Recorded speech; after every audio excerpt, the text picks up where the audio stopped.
Meelbaatube ajjeechaa weellisaa Oromoo qaruu dhaloota qubee weellisaa Hacaaluu Hundeessaa irratti raawwate balaaleffachuun mormii uummataa mootummaa Koloneel Abiyyi mudatee jiru kallattii jijjiirsisuuf yookaan afaan faajjii uumuuf jalqaba irratti shirri eegalame ofii ajjeesanii hooggantoota jaarmiyoota Oromootti quba qabuun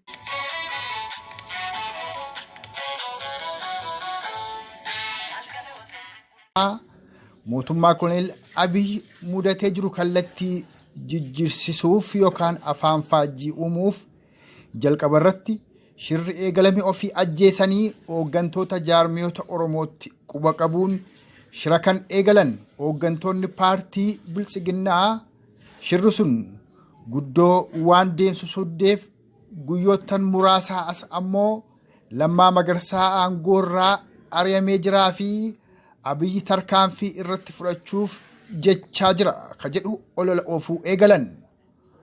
Olola kaambii Biltsiginnaa keessatti tolfame kanas babbareechuudhaan kan facaasaa jiran Oromoota maqaa dooktara, piroofeesaraa fi xiinxaltoota siyaasaa jedhaman kanneen kana dura mootummaan Koloneel Abiyyi mootummaa Oromooti jechuun Oromoo sobaa turanii fi garee Oromoon bilisoomeera jechuun gabrummaa jalatti Oromoo moosaa ba'an keessaa qaamota turanii fi arras biyya ambaa ta'anii Lammaa Magarsaa hidhameera jechuun warra didibbisaa jiranidha. Haa ta'u malee dhugaan jiru Lammaa Magarsaa kaleessas diina Oromoo ture arras diina Oromooti.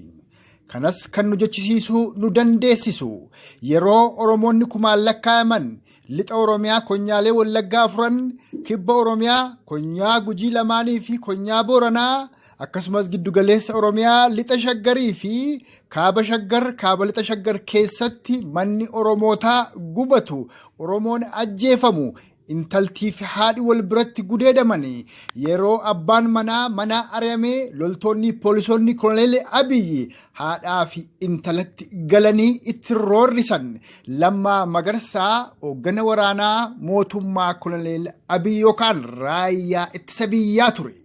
Kaleessas Abiyyi Ahimadiif nafxanyoota waliin ta'uudhaan kan Oromoo sobee mootummaa nafxanyaa Oromoof Oromiyaa irratti deebisee Oromoo fixaa turee fi arras Oromoo fixaaf ficcisiisaa jiru adda durummaa Lammaa Magarsaati. Lammaa Magarsaa afaan isaatiin anaaf Abiyyiin kan adda baasu du'a qofaadhaa jedhee dubbatee ture. Akkasumas Itoophiyaan suusiisaa akka taate waltajjiilee garaagaraa irratti irra deddeebi'ee dubbateera.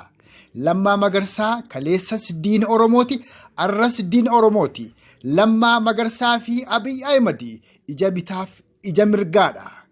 Gaaffiin Oromoos Abiyyi Ahimadiin aangoorraa buusaatii Lammaa Magarsaa aangootti nuuf fidaa osoo hin taane gaaffiin Oromoo gaaffii sirnaati. Itoophiyaatu impaa'era. Itoophiyaatu Oromiyaa koloneeffatee Oromoo gabroonfate. Gaaffii Oromoof deebii kan ta'u walabummaa Oromiyaa bilisummaa Oromoof mootummaa birmaduu Oromoof Oromiyaa dhaabbatu qofaadha.